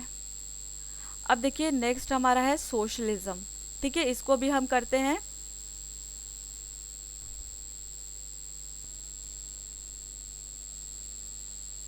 तो सोशलिज्म में क्या है देखिए, ये भी काफ़ी आसान है समझने के लिए। The political idea that is based on the belief that all people are equal and that money and the property should be equally divided। तो यहाँ पे अगर हम कहें तो सोशलिज्म का नाम क्या है? समाजवाद। मतलब जो भी यहाँ पे लोग होंगे वो एक, मतलब गवर्नमेंट यहाँ पे देखिए क्या करता है, गवर्नमेंट के लिए यहाँ पे जितने भी लोग होते हैं वो एक बराबर होते हैं, और जो भी मनी होगी या प्रॉपर्टी होगी वो सब में बराबर डिवाइडेड होंगी। मतलब गवर्नमेंट जो भी रिसोर्सेज प्रोड्यूस करेगा वो लोगों में इक्वली डिवाइड करेगा, ठीक है। गवर्नमेंट कोई भेदभाव नहीं करेगा, यहाँ पे अमीर गरीब कोई भेदभाव नहीं करेगा, ठीक है। तो वही वही कहा गया, धन और संपत्ति के वितरण में समाज के सब सदस्यों को समान मानने की राजनीतिक विचारधारा, मतलब सभी को एक बराबर समझना। और यहाँ पे ये प्रपोज किसने किया था? कार्ल मार्क्स ने। It is an economic system in which the means of production are owned by the entire society and operated by the public authority। तो जो भी means of production होते हैं वो इंटायर सोसाइटी, मतलब जितनी भी इंटायर सोसाइटी में रहने वाले लोग होते हैं उनके द्वारा ओन होते हैं, या आप बोल सकते हो गवर्नमेंट ओन होता है, गवर्नमेंट ओनर होता है, और पब्लिक अथॉरिटी ऑपरेट करती है according to the general economic plan for the benefit of entire community. तब यहाँ पे गवर्नमेंट ओनर है मीन्स ऑफ प्रोडक्शन का, ठीक है। तो गवर्नमेंट यहाँ पे प्रोडक्शन को जो है उसका ओनर भी है, उसको कंट्रोल भी करेगा, और किसके लिए करेगा? जितने भी रहने वाले लोग हैं समाज में या सोसाइटी में उनके बेनिफिट के लिए करेगा, ठीक है। यहाँ पे सभी का फ़ायदा देखा जाएगा। वहाँ पे हमने देखा था कि अमीर गरीब इस तरीके से देखा था, होता था, बट यहाँ पे कोई भेदभाव नहीं होगा, सब एक बराबर है। फादर ऑफ सोशलिज्म कौन है? कार्ल मार्क्स है। सोशलिज्म का मतलब क्या है? सिस्टम ऑफ टोटल प्लानिंग, यहाँ पे सारी एक्टिविटी होगी वो प्रॉपरली प्लान्ड होगी, ठीक है। पब्लिक ओनरशिप होगी, स्टेट कंट्रोल, मतलब गवर्नमेंट, आपका जो गवर्नमेंट है उनका कंट्रोल होगा, और जितनी भी इकोनॉमिक एक्टिविटीज़ होगी उन पर। सोशलिज्म को डिफाइन किया है as a way of organising a society in which major industries are own and control by the government. तो वही बात है, जितने भी इंडस्ट्रीज होंगी, ठीक है, जितने भी मीन्स ऑफ प्रोडक्शन होंगे उसके ओनर कौन होंगे? गवर्नमेंट होंगे, और गवर्नमेंट ही क्या करेंगे? कंट्रोल भी करेंगे। तो आपका जो प्रीवियस क्वेश्चन था ना वो थोड़ा यहाँ से आया था कंफ्यूज करने के लिए। तो ये रॉन्ग ऑप्शन था कैपिटलिज्म में, बट यहाँ पे अगर सोशलिज्म से रिलेटेड है तो ये सही है कि जितने भी आपके मीन्स ऑफ प्रोडक्शन या जितनी भी इंडस्ट्रीज होंगी उसके ओनर कौन होंगे, गवर्नमेंट होंगे। सोशलिस्ट इकोनॉमी को क्या कहा जाता है, प्लान इकोनॉमी, कमांड इकोनॉमी, तो ये सारे नाम भी आपको याद रखने हैं। अब देखिए जो भी सोशलिस्ट इकोनॉमी है उसमें जो भी रिसोर्सेस है वो ओन और ऑपरेट कौन कर रही है, गवर्नमेंट कर रही है, ठीक है। और पब्लिक वेलफेयर करना ही मेन मोटिव होता है। जितनी भी एक्टिविटीज़ की जाती है उसके पीछे कारण क्या होता है, लोगों का भलाई करना लोगों की, ठीक है। सोशल वेलफेयर करना है, पब्लिक का वेलफेयर करना, पब्लिक के फायदे के बारे में सोचती है। It means equality in the distribution of income and wealth. इसका मतलब क्या है कि यहाँ पे इक्वालिटी रखी जाती है इनकम और वेल्थ का डिस्ट्रीब्यूशन में, ठीक है, और सभी को अपॉर्चुनिटी दी जाती है। अब देखिए कौन कौन सी कंट्रीज है, रशिया है, चाइना है, वियतनाम है, पोलैंड है, कुबा है, ये सब एग्जाम्पल है सोशलिस्ट इकोनॉमी के। But now there is a no absolute socialist economy. अब कहीं पे भी एब्सोल्यूट सोशलिस्ट इकोनॉमी नहीं है, अब ज़्यादातर मिक्स इकोनॉमी देखने को मिलती है। अब देखिए सोशलिज्म तो हमने देखा था, अब हमने इसमें क्या देखा था कि जो भी आपकी मीन्स ऑफ प्रोडक्शन होंगे उसको ओन कौन करेंगे, गवर्नमेंट करेंगे, और गवर्नमेंट ही उसे कंट्रोल करेंगे। यहाँ पे पब्लिक वेलफेयर को देखा जाता है, ठीक है। और यहाँ पे जितनी भी एक्टिविटी होती है वो प्रॉपर प्लानिंग के थ्रू होती है। तो यहाँ पे आप फीचर्स भी देख लेते हैं। पब्लिक ओनरशिप होती है, ठीक है, public ownership of a means of production, मतलब जो भी रिसोर्सेस होते हैं उनको उसके ओनर कौन होते हैं, गवर्नमेंट होते हैं। It means that all the factors of production are nationalise and manage by the public authority. तो देखिए नेशनलाइज किया जाता है मतलब कि जो भी आपका प्रोडक्शन जहाँ से भी हो वो गवर्नमेंट का हो जाएगा। मतलब कि जो भी इंडस्ट्रीज है, अब देखिए नेशनलाइज वर्ड आपने कहाँ पे सुना होगा, बैंकिंग में। तो उसमें क्या था कि जो भी बैंक्स थे पहले, तो बैंक्स जो थे पहले, जो भी आपके प्राइवेट बैंक्स थे उस पर लोगों का विश्वास नहीं था, ठीक है। तो प्राइवेट बैंक्स में लोग पैसे भी नहीं जमा कराते थे, तो गवर्नमेंट ने क्या किया, उसको नेशनलाइज कर दिया। जो भी प्राइवेट बैंक्स थे जिनका टर्नओवर ज़्यादा था, तो गवर्नमेंट ने क्या किया, उन बैंक को क्या कर दिया, नेशनलाइज कर दिया। अब वो बैंक किसका हो गया, गवर्नमेंट का। तो लोगों का ट्रस्ट आ गया कि गवर्नमेंट का बैंक है, तो वो अपने पैसे वहाँ पे इन्वेस्ट जो है अपने पैसे जो है वो वहाँ पे जो है डिपॉजिट कराने लगे। तो वही बात है, नेशनलाइज का मतलब है गवर्नमेंट यहाँ पे कंट्रोल कर लेता है, ठीक है, जो भी फैक्टर्स ऑफ प्रोडक्शन को, और पब्लिक अथॉरिटी मैनेज करता है। अब बाकी की बात करें तो सेंट्रल प्लानिंग होती है यहाँ पे। तो यहाँ पे प्लानिंग बहुत ही ज़्यादा इंपॉर्टेंट होती है सोशलिस्ट इकोनॉमी में। जो भी डिसीजन लिए जाते हैं वो कौन लिए जाते हैं, सेंट्रल प्लानिंग अथॉरिटी के द्वारा। मैक्सिमम सोशल बेनिफिट करने की कोशिश की जाती है यहाँ पे, ठीक है। यहाँ पे कोई भेदभाव नहीं किया जाता और सभी को बेनिफिट प्रोवाइड करने की कोशिश की जाती है। नॉन एग्जिस्टेंस ऑफ कंपटीशन, अब यहाँ पे गवर्नमेंट है, सब कुछ गवर्नमेंट देख रहा है, प्रोडक्शन है, डिस्ट्रीब्यूशन है, गुड्स एंड सर्विसेज का सब गवर्नमेंट उस पर ध्यान दे रहा है।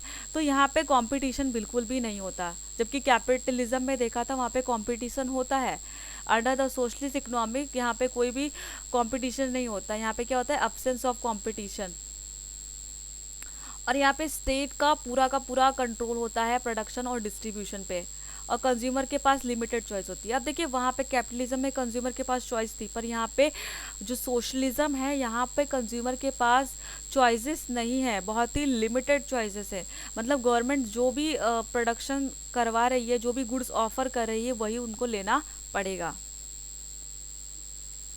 अब्सेंस ऑफ प्राइस मैकेनिज्म, तो यहाँ पे प्राइस मैकेनिज्म नहीं होगा, ठीक है, सब कुछ रेगुलेटेड होगा। Pricing system work under the control and regulation of the central planning authority, तो वहीं पे मतलब वहीं से डिसाइड किया जाएगा और कंट्रोल किया जाएगा जो भी आपका प्राइस सिस्टम है। और इक्वालिटी होगा, जो भी इनकम होगा सब में बराबर डिस्ट्रीब्यूटेड होगा। जैसे इकोनॉमिक इनइक्वालिटीज यहाँ पे नहीं देखी जाती है, जो कि कैपिटलिज्म में देखी जाती थी, सोशलिज्म में नहीं देखी जाती, क्योंकि सबको अपॉर्चुनिटी दी जाती है।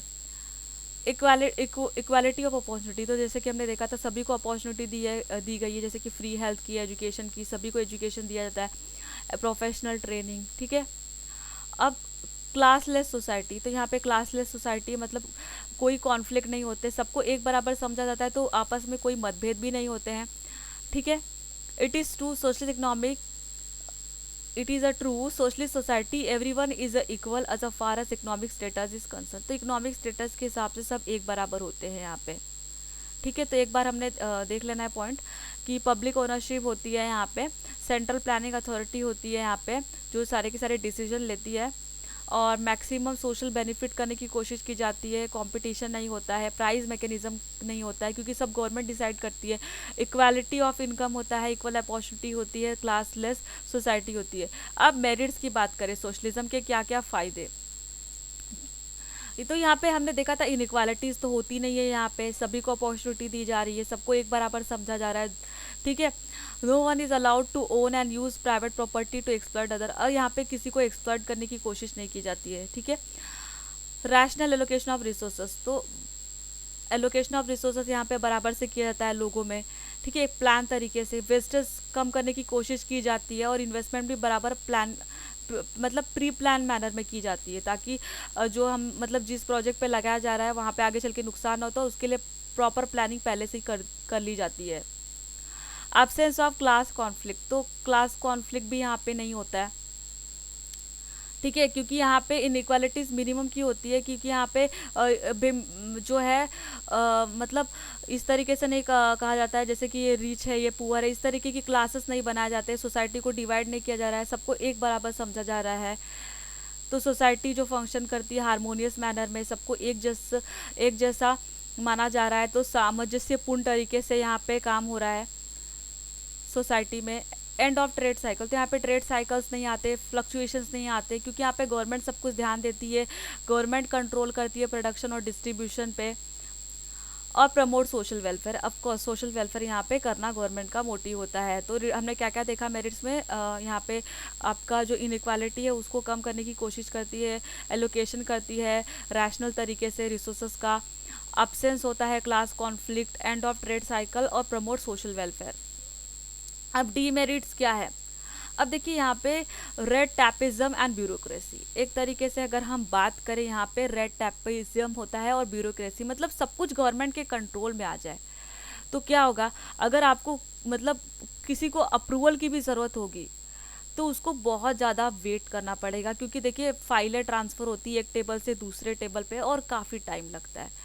ठीक है, तो वही है, लाल फीताशाही होती है, ब्यूरोक्रेसी है यहाँ पे, गवर्नमेंट सब कुछ अगर गवर्नमेंट के पास सब कुछ आ जाए तो डिसीजन लेने में काफ़ी वक्त लग सकता है।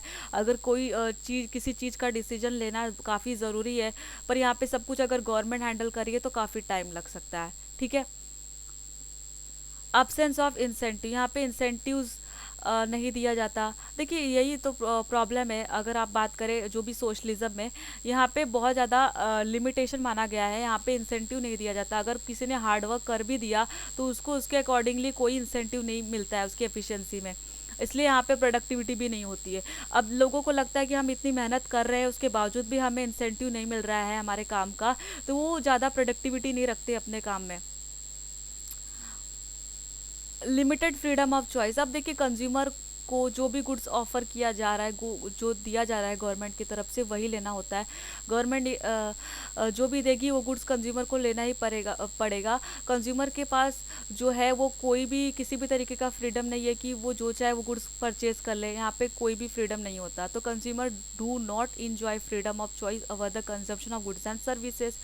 कॉन्सेंट्रेशन ऑफ अ पावर, तो जितने भी हमारे गवर्नमेंट होंगे वो जितने इंपॉर्टेंट डिसीजन होंगे वो गवर्नमेंट लेंगे, तो जितना भी पावर होगा उसका कंसंट्रेशन एक ही जगह होगा।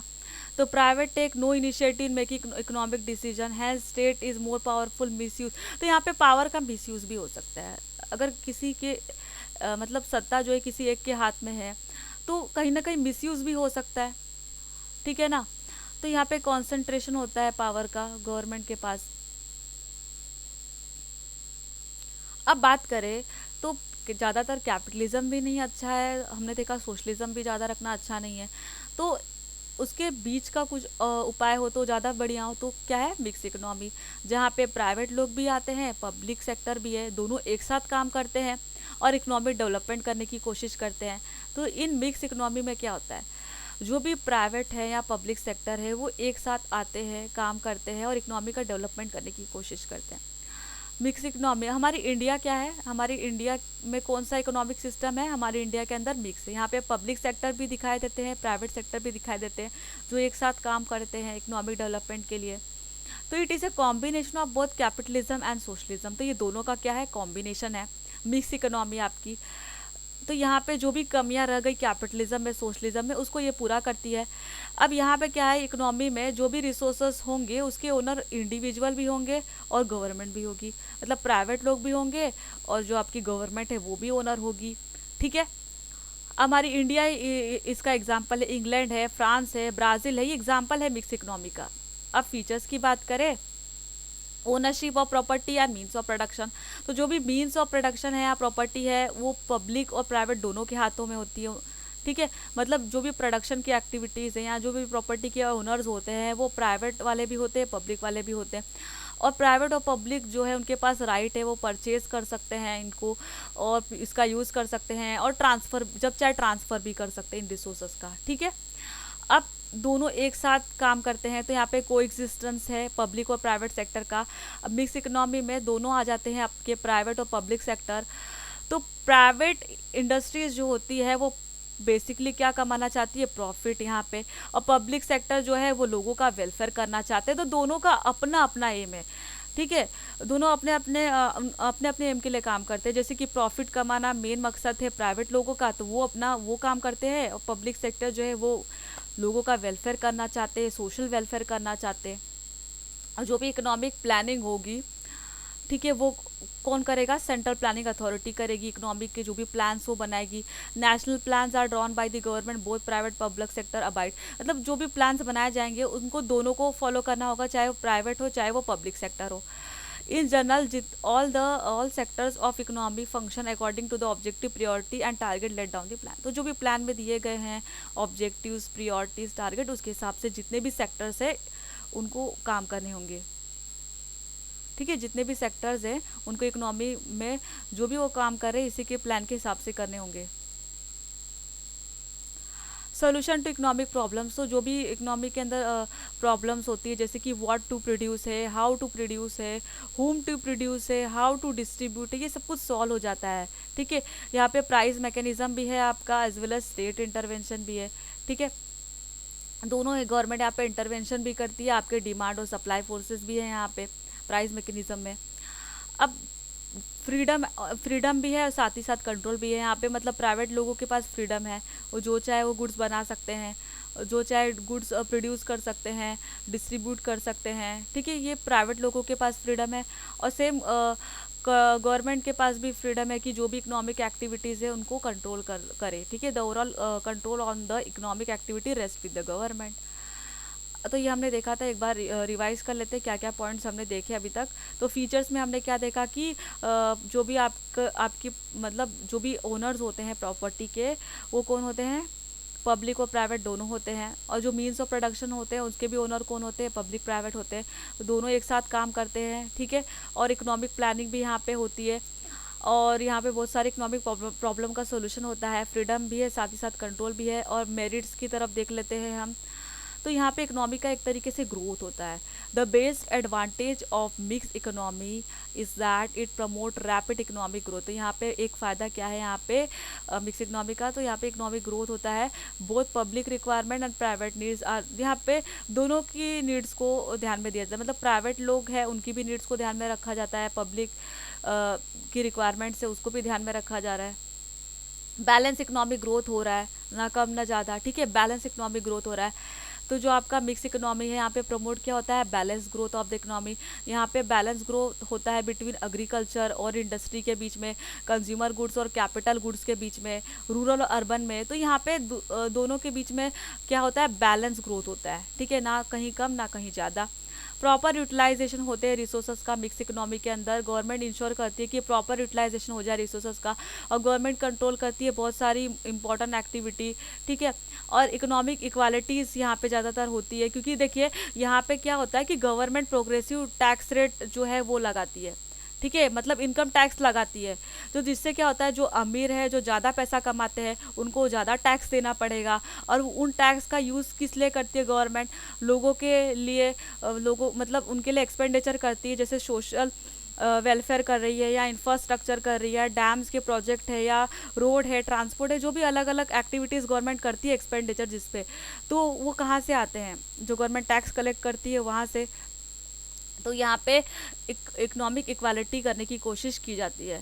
स्पेशल एडवांटेज होती है यहाँ पे सोसाइटी को, मतलब गवर्नमेंट सेफगार्ड करती है interest of the worker, worker के भी इंटरेस्ट को यहाँ पे ध्यान दिया जा रहा है और वीकर सेक्शन के भी, और साथ ही साथ यहाँ पे ध्यान दिया जा रहा है कि मिनिमम वेजेस का भी लेजिस्लेशन फॉलो हो, that is establishing fair prices shop. तो यहाँ पे ज़्यादा कम मतलब जो फेयर प्राइजेस शॉप्स होते हैं, जैसे कि आपने देखा होगा आपके जो राशन होते हैं, ठीक है, राशन शॉप होती है वो, ताकि सोशल वेलफेयर किया जा सके। और हॉस्पिटल्स होते हैं गवर्नमेंट के, ठीक है, और गवर्नमेंट के स्कूल्स होते हैं, तो यहाँ पे सोसाइटी को बहुत फ़ायदा होता है, ठीक है। तो गवर्नमेंट जो भी टैक्स कलेक्ट करती है तो वो कहीं ना कहीं इन्हीं चीज़ों पे खर्चा होता है। तो यहाँ पे हमने और देख लेना है कि इकोनॉमी का ग्रोथ होता है, बैलेंस इकोनॉमिक ग्रोथ है, प्रॉपर यूटिलाइजेशन है रिसोर्सेज का, इकोनॉमिक इक्वालिटी है, स्पेशल एडवांटेजेस सोसाइटी। तो ये क्या है, मेरिट्स है मिक्स इकोनॉमी के। डीमेरिट्स क्या है, कुछ फ़ायदे तो कुछ नुकसान भी होंगे। यस, लेक ऑफ कोऑर्डिनेशन, तो दोनों एक साथ काम कर रहे हैं तो यहाँ पे कोऑर्डिनेशन की कमी पाई जाती है बिटवीन पब्लिक सेक्टर और प्राइवेट सेक्टर, और दोनों का अलग अलग मोटिव है, डाइवर्जेंट मोटिव, मतलब विपरीत दिशा में दोनों का मोटिव है, ठीक है। एक होता है कोवर्जेंट और एक होता है डाइवर्जेंट। कोवर्जेंट मतलब सेम दिशा में जा रहा है, जैसे कि यहाँ पे बोल सकते हैं कि दोनों का एम एक ही हो, और डाइवर्जन में बोल सकते हैं दोनों का अलग अलग मोटिव होना। मतलब जो आपका प्राइवेट है वो क्या कमाना चाहता है, प्रॉफिट कमाना चाहता है, तो वो सोशल वेलफेयर को निग्लेक्ट करेगा, और जो आपका गवर्नमेंट है वो क्या करना चाहता है, सोशल वेलफेयर करना चाहता है, ठीक है। तो ये दोनों का मोटिव क्या है, अलग अलग है, ठीक है। तो ये क्या है, डाइवर्जेंट मोटिव है, दोनों का मोटिव क्या है, वो डाइवर्जेंट है, ठीक है, विपरीत दिशा में बोल सकते हैं। तो यहाँ पे जिससे कोऑर्डिनेशन की कमी पाई जाती है, यहाँ पे कॉम्पिटेटिव एटीट्यूड है यहाँ पे। यस, दो कॉम्पिटेटिव एटीट्यूड यहाँ पे पाया जाएगा। It is expected that both government and private should work with a complementary spirit toward the welfare of the society. तो दोनों को एक साथ आके सोसाइटी के वेलफेयर के बारे में सोचना चाहिए। बट हम देखते हैं एक्चुअली में होता क्या है कि ये आपस में पब्लिक और प्राइवेट जो होते हैं वो कॉम्पिटिशन लगाना शुरू कर देते हैं अपनी एक्टिविटी में, ठीक है। इनएफिशिएंसी भी देखी गई है। Most of the public sector enterprise जो होते हैं वो इनएफिशिएंट होते हैं, ठीक है, क्योंकि इसका ब्यूरोक्रेसी सिस्टम ही ऐसा है, ठीक है। लेथरेजिक ब्यूरोक्रेसी, रेड टैपिज्म है या लेक ऑफ मोटिवेशन। ये मैंने बताया था ना, इसमें क्या होता है, इंसेंटिव नहीं मिलता। अगर कोई हार्डवर्क करता भी है तो उसको उसके हिसाब से जो है इंसेंटिव नहीं मिलता है, तो उनकी जो भी प्रोडक्टिविटी होती है वो इससे क्या होती है, सफ़र होती है। तो ये भी एक बोल सकते हैं। उसके बाद फियर ऑफ नेशनलाइजेशन। तो यहाँ पे मिक्स इकोनॉमी में क्या होता है, फियर ऑफ नेशनलाइजेशन, मतलब गवर्नमेंट अपने अंडर में ना ले ले, ठीक है। अगर कोई प्राइवेट कंपनी है वो अच्छे से काम करे तो गवर्नमेंट उसको अपने अंडर में ना ले ले। तो यहाँ पे फियर होता है नेशनलाइजेशन का। तो क्या होता है, प्राइवेट लोग जो प्राइवेट एंटरप्रेन्योर्स होते हैं वो क्या करते हैं, देखिए, इन mix economy the fear of nationalisation discourage the private entrepreneur in their business operation innovative initiative. तो जो प्राइवेट इंटरप्रेनर्स होते हैं वो उतना ज़्यादा एफर्ट्स नहीं करते, वो ज़्यादा इनोवेशन करने की कोशिश नहीं करते हैं, क्योंकि उनको डर रहता है कि अगर वो अच्छा कमाने लग जाएंगे तो गवर्नमेंट जो है वो नेशनलाइज ना कर दे, ठीक है, गवर्नमेंट अपने अंडर में ना ले ले। उसके बाद इनइक्वालिटी बढ़ते जाती है। देखिए, ownership of resources, law of inheritance and profit motive of people. तो अलग अलग गैप होते हैं रिच और पुअर के बीच में, क्योंकि देखिए यहाँ पे दोनों भले एक साथ काम कर रहे हैं पर इनइक्वालिटी तो पाई जाती है ना, मिक्स इकोनॉमी में, इंडिया में तो पाई जा रही है। तो अगर हम बात करें ultimately the inequality of capitalism and inefficiency of socialism are found in mix economy. तो हमने देखा था कि जो कैपिटलिज्म में इनइक्वालिटी है वो यहाँ पे भी आ जाएगी, और जो सोशलिज्म में इनएफिशिएंसी थी, ठीक है, लोग प्रोडक्टिव मतलब जो है उनका मतलब बराबर से काम नहीं करते, ठीक है, प्रोडक्टिविटी सफ़र करती है। गवर्नमेंट की जो भी मतलब बोल सकते हैं गवर्नमेंट की जो भी इंडस्ट्रीज़ होती है उसमें जो भी लोग काम करते हैं उनकी प्रोडक्टिविटी सफ़र होती है, क्योंकि उनको यहाँ पे इंसेंटिव नहीं मिलता। तो यहाँ पे इनएफिशिएंसी जो होती है वो सोशलिज्म की वो यहाँ पे पाई जाती है मिक्स इकोनॉमी में, और इनइक्वालिटी होती है जो अमीर और गरीब का हमने देखा था कैपिटलिज्म में। तो ये दोनों यहाँ पे मिक्स इकोनॉमी में पाए जाते हैं। तो यहाँ पे हमने क्या क्या देखा, कोऑर्डिनेशन नहीं होता है, कॉम्पिटेटिव एटीट्यूड होता है, इनएफिशिएंसी होती है, फियर ऑफ नेशनलाइजेशन होता है, वाइडनिंग इनइक्वालिटी। अब हम यहाँ पे पूरा एक तरीके से समराइज कर लेते हैं और यहाँ पे इसको हम अपने वीडियो को यहीं पे ख़त्म करते हैं, क्योंकि काफ़ी बड़ा हो गया है यहाँ पे और आप लोगों को समझ में आया ही होगा, इतना तो मैं बोल सकती हूँ। और ये नोट्स जो है एक बार हमारा पूरा कंप्लीट हो जाए, क्योंकि मैं बीच बीच में ऐड करते रहती हूँ, तो क्या होगा कि आप लोगों को दिक्कत आएगा, तो एक साथ नोट्स में नहीं प्रोवाइड कर पा रही हूँ। तो एक बार पूरा हमारा कोर्स हो जाए तो मैं आप लोगों को दे दूँगी, ठीक है। फीचर्स की बात करें तो देखिए, कैपिटलिज्म, सोशलिज्म, मिक्स इकोनॉमी तीनों को एक साथ रखा है। तो यहाँ पे देखिए, सबसे पहला ownership of a means of production. तो यहाँ पे कैपिटलिज्म में प्राइवेट लोग ओनर होते हैं, सोशलिज्म में पब्लिक ओनरशिप होती है, अब मिक्स इकोनॉमी में दोनों ओनर होते हैं। इकोनॉमिक मोटिव की बात करें तो कैपिटलिज्म में प्रॉफिट कमाना, सोशलिज्म में सोशल वेलफेयर करना, और मिक्स इकोनॉमी में दोनों होता है। सोशल वेलफेयर गवर्नमेंट करती है, प्रॉफिट कौन कमाती है, आपकी प्राइवेट इंडिविजुअल्स, प्राइवेट लोग। सेंट्रल प्रॉब्लम का सोल्यूशन, यहाँ पे ये पॉइंट है, सोल्यूशन टू सेंट्रल प्रॉब्लम। तो यहाँ पे फ्री मार्केट सिस्टम के थ्रू होता है। तो जो हमने इनविजिबल हैंड देखा था ना उसमें, ठीक है, जो भी एलोकेशन हो रहा था गुड्स एंड सर्विसेज का। और यहाँ पे सोशलिज्म में आपका सेंट्रल प्लानिंग सिस्टम करता है, और यहाँ पे दोनों एक साथ करते हैं। गवर्नमेंट का रोल की बात करें तो यहाँ पे गवर्नमेंट का रोल यहाँ पे बहुत ही लिमिटेड होता है, यहाँ पे गवर्नमेंट ज़्यादा इन्वॉल्व होती है और यहाँ पे भी लिमिटेड ही होता है। इनकम की बात करें तो यहाँ पे इनकम का अनइक्वल डिस्ट्रीब्यूशन होता है, सोशलिज्म में इक्वल होता है और यहाँ पे लेस अनइक्वल होता है। अनइक्वल तो होता है पर कुछ हद तक कम ही होता है मिक्स इकोनॉमी में। नेचर ऑफ इंटरप्राइज की बात करें तो कैपिटलिज्म में प्राइवेट होता है इंटरप्राइज, सोशलिज्म में गवर्नमेंट होता है इंटरप्राइज, और यहाँ पे दोनों होते हैं। इकोनॉमिक फ्रीडम, यहाँ पे कंप्लीट फ्रीडम दी जाती है कैपिटलिज्म में, और सोशलिज्म में लेक ऑफ फ्रीडम होती है, मिक्सिज्म में लिमिटेड फ्रीडम होती है। मेजर प्रॉब्लम की बात करें तो इनइक्वालिटी होती है यहाँ पे अमीर गरीब दो क्लासेस में सोसाइटी जो है बढ़ जाती है। और सोशलिज्म में इनएफिशिएंसी होती है, अगर किसी ने ज़्यादा मेहनत भी कर ली तो उसको उसके हिसाब से इंसेंटिव नहीं मिलता, तो कहीं ना कहीं प्रोडक्टिविटी सफ़र करती है। और यहाँ पे दोनों चीज़ें पाई जाती है मिक्स इकोनॉमी में। तो देखिए, आगे का हमने बहुत कुछ करना है, फिजिकल मॉनेटरी पॉलिसी, ठीक है। आप जुड़े रहिए इस चैनल से अगर आपको ये सारी चीज़ें टॉपिक्स कवर करवाने हैं तो। और कमेंट सेक्शन में बता सकते हैं कि आपको ये वीडियो मेरा कैसा लगा, और ठीक है, अपने सजेशन दे सकते हैं। Thank you so much for watching my video. और वीडियो पसंद आए तो प्लीज़ चैनल को सब्सक्राइब कीजिए, इस वीडियो को लाइक कीजिए।